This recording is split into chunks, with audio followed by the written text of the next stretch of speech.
The Nubia Z80 Ultra is the latest flagship from the brand. It features several improvements over the predecessors, like latest Snapdragon 8 Elite Gen 5 chipset, revised camera setup, a largest 7200 mAh battery with 90-watt wired and 80-watt wireless charging.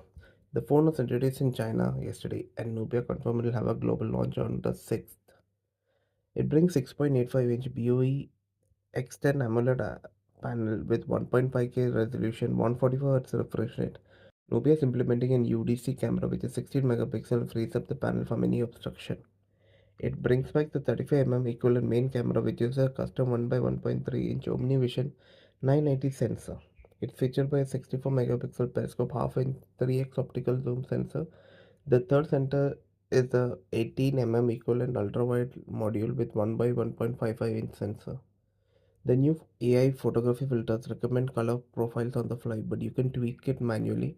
They offer an optional photography kit for just $95, which gives the camera a vintage look with a T-mounted support for external lenses and cold shoe for microphone, fill lights, and other accessories. Compared with other Chinese phones that use something similar for $200. The phone comes up to 16 GB of LPDDR6 RAM, 5x RAM, 1 TB of UFS 4.1 storage. It's joined by composite liquid metal cooling solution like the Red Magic gaming phones and offers 3D ice steel VC heatsink. It comes in light white, phantom black, and Vincent Van Gogh inspired Starry Sky Collector's Edition.